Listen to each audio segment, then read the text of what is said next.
How could we love somebody and feel so deeply about somebody that didn't ever love us, that never did? And the reason is that the person that you fell deeply in love with and you had a mutual love between you both is because that person was pretending to be in love with you, was pretending the whole time. The person wore a mask, so it isn't your fault. The love you felt for that person was totally real. You felt a connection, you felt a bond, you felt a tie, you felt so deeply in love with this person. With the narcissist will actually want to believe this themselves. They will believe it. They're so trained themselves and so believable that they love you just as much as you love them. The feeling is totally mutual. They are on your level. They actually believe that they love you. They actually believe that they are going to marry you. They want your kiss. They have to. They have to convince themselves so they can come off and portray and sound and act like total they're reciprocating back the same, like mirage, like a mirroring to your feelings. That's how they have to see it, and that's how they have to actually be in the moment and believe everything they're saying, yet deep down they actually know it's a lie. They actually know that they're pretending and saying things that aren't true. They're compulsive liars. So compulsive liars are people that believe their lies, but they're not clever in that way because they don't always remember what they lie about. So this is where they trip themselves up. But the actual thought, the actual intention of not actually wanting you, not actually even planning to be with you in any way, shape or form that you want with that person, which you've actually spoken about. You've talked about your future, you've talked about marriage, you've talked about having children, you've talked about growing old together, and it's you and the world, you and that person against the world. They will say anything and everything they possibly can to keep in with you, to keep the mirage, the lie, the false pretense up. So as long as they can, as long as you allow it, as long as they're not getting found out, as long as you can't, they will try so hard in their power to keep this lie alive, keep this lie, this total illusion. And when it's inconvenient for the narcissist not to keep this pretense up anymore, they won't even think about how you feel in the process, but they are planning to dump you and discard of you, and they will discard you because they don't have empathy. They don't have that feeling that we have, consideration. They don't feel in the right way that people should feel. They're not aligned with, they're not authentic to themselves. So just walking away and hopping on to the next person and meeting the person that they've been ringing up online, probably going on a dating site while they're with you, while they've got a lot to contend with, narcissists, and they get very exhausted because it's hard work pretending to be something they're not. It's hard work pretending to you.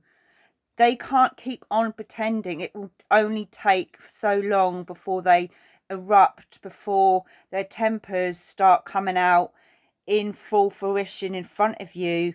And they are dangerously dangerous with their tempers, and if they don't get their own way, if they're found out, they won't think twice about hurting you. They won't think twice about you as a person. They don't even care about if you live or die. They don't care if they've hit you, they've made you bleed, or you know, they will purposely show their true colours, and their mask drops, it comes off one way, shape or form or the other.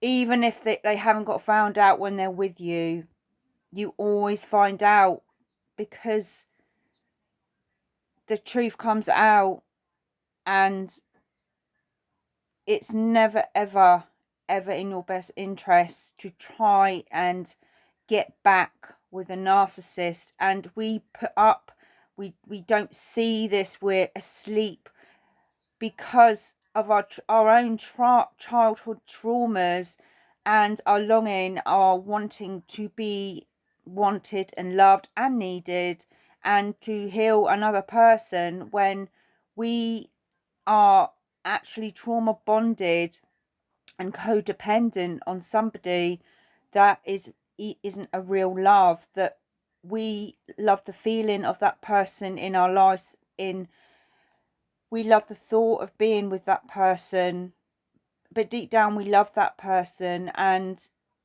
we don't see what is true because we want to be loved.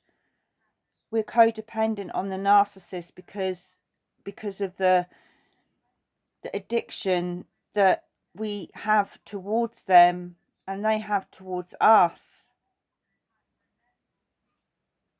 The only way that you'll get over this addiction and get through and heal from childhood trauma is if you come away from the narcissist and you break the cycle and you break the addiction and heal. And that's why these narcissists 9 times out of 10 prey, stalk and groom this typical stereotype broken, codependent, addicted, vulnerable people, because they can't see the wood for the trees. They can't see and are still asleep basically in their pain and fear abandonment issues. So they will cling and put up with the narcissist for as long as the narcissist will pretend and be that person that they want. And they want to heal. They want to seem like they want to heal the vulnerable, codependent, addicted person, because that person is needed. They want to be needed, and being needed to the narcissist is a fuel for them. It gives them supply. So that's why they want somebody that's needy and keeps clinging to them and relies on them for something. They know this person is needy, so they won't think twice about cheating on that person and wanting to be a player and play the field so that they have backup in case one of those people actually wakens up. If they're an empath, they'll wake up and they will see who that person, the narcissist, truly is, and they will know through deep intuition and discernment, and they will understand afterwards. But at the time, your process is healing, and that's the main priority. And God wants you to heal, wants you to stand on your own 2 feet and not rely on somebody, anybody, especially the narcissist that thrives on you relying on them, wanting you to love them, wanting you to give everything to them. Your supply, you give, they gain, and that's the deal in a narcissist relationship. There's no give or take, it's just take and you give. When you come away from the narcissist, it's a very, very, very, very bad feeling, because it's like you're weaning yourself off drugs. The feeling is that is exactly what and how it feels. It's like, because you have an addiction, you have an addictive personality alongside other addictions, and sometimes, and it's codependency is depending on somebody else to make you happy. To A codependent is also to want to make somebody happy. It's a dependency, whether it's you giving or you gaining something from giving to that person. You're doing it in the way where you're gaining, and it's purely for you needing that supply yourself from the narcissist that actually is abusive, cheats on you, lies, and just is a big fake and phony. They're not real. And the narcissist knows this. So this is why they're very skilled at knowing what they can do to get around this and lie and totally, completely switch off their emotions if they feel any for you, because falling in love with you is detrimental to their game, detrimental to them as narcissists, detrimental to their circle of friends. They are so influenced by other people, they will listen to their friends over you any day, when they should probably be listening to you. And it does matter to them. Their egos and their reputation comes first. It matters to them. You could be the best person for them. They don't know it at the time, and they miss who you are. They don't see you because of all the games and mind manipulation and falsehood, and the lies they have to tell and the concealment they have to conceal over who they really are, is missing who you really are. And it's only when they've discarded you, or you found out who they are and you've had to discard them, that they realise along the way that they'll never meet anybody like you again, and they never will. And that's the way it goes with a narcissist. They will never ever, because their ego, their reputation, and their ego totally comes first. They will bite, they will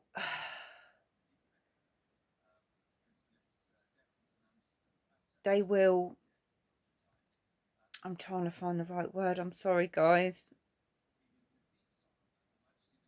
Bite the hand that feeds them. Okay, that's one. And they will bite off more than they can chew. They think they've got it all sussed out, and they are very clever in what they're doing, but they're also very gullible, because they don't actually know always who they're, this is their lesson as well, they don't know who they're dealing with every time.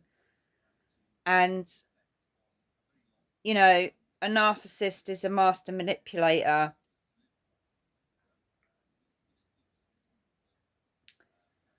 So there's always somebody that will work them out, find out who they are, and it usually is the empath, the person that can feel pain. And that's why an empath probably saw something good, saw some pain in the narcissist, saw their suffering without even actually speaking or talking to them about anything they've experienced in their life. So an empath will want to fix, as well as a codependent person will want to fix this narcissist. without actually realizing how detrimental and dangerous this is to the actual individual, the empath, the codependent, vulnerable person that just wants love, to be taken care of, or vice versa, to be wanting to care for that narcissist and fix. Okay, because they know that you need fixing. The person that is the narcissist supply, you need fixing. So you try to fix somebody else because you don't realize that you don't actually love you, you don't value you, and you need to fix yourself. You can't actually fix anybody else. You can help them, you can comfort them, you can make their lives more comfortable, you can make their lives more happier. But at the end of the day, when that's worn off and they've left you, discarded you like a bit of rubbish, they'll start feeling that loss, that pain, that need to want a supply that gave them that fuel, that gave them the confidence, that gave them that light, that inner glow, that wanting to feel like a human being again, real, a proper person that counts, that fits in, because narcissists don't feel any of that. That's why they have to have people with them all the time. They don't feel alive, they feel dead inside. They don't feel they can cope with life on their own, not for a long time. They feel dead without anybody close to them. Even if it's just lust, a lustful relationship is better than anything. And usually they come with addictions, a sex addiction, which doesn't actually make them, it doesn't fulfill them, it doesn't actually fulfill their needs in the long term. It just gives them quick fixes. And usually they don't really care about their hygiene and their safety, their own safety, and they leave people with the intentions that they don't actually have for real, that they'll come back, they're going to be seeing them again, and they will feed them the biggest lies, while they have no trouble with sleeping with this victim, this person that they've tricked and pretended to be something else, leaving them angry, upset. So they're always leaving behind a lot of deceit, anger, and upset. But they will take that and they will think that is, they feel good about that. They don't actually feel any guilt. They don't have any empathy, nothing. They don't feel, they just don't see that victim, that person they've been spending time with, sleeping with, is just lust. They fancy, they want to be with that person for what they can give, their looks, their money, their clothes, their time, their gifts. So if the narcissist actually gives you money, if the narcissist treats you, they will always let you know about how much it costs. It's win-win. It's, I give to you, but you must give back and pay back to me everything that I've given you, everything that I've put in, every bit of money. You owe me. And the narcissist is angry and cannot believe, if you found them out, this will cause a narcissistic injury and will really, really break the narcissist down and just possibly destroy their ego, their self-confidence, which is fake and false, and their pretense, because they've left themselves open to being seen by somebody, and that is their worst fear: to be judged, to be talking about, to be found out, and for their mask to be seen through, and to be their mask to come off, their anger, their true colours is their worst nightmare. And for somebody to block them, and to, if somebody escapes, leaves them, that is their worst fear, because they want to do it themselves before you leave them, because their worst fear is abandonment issue. They have abandonment issues, sorry. They have abandonment issues. So you discard leaving them, or having to just run, escape. Usually you have to escape from the narcissist and just do it quietly, because they won't take it well if you let them know beforehand you want to leave them. It's always safer to do it on the low, because they won't let you go away lightly. It gives them the biggest ego. Their ego is crushed, you know, and their confidence, everything, it just withers away, because they've got no power over you, and that's what keeps them alive. That's what keeps them going. Power and control. I hope you like this video. Please like and subscribe. Thanks, guys. Bye.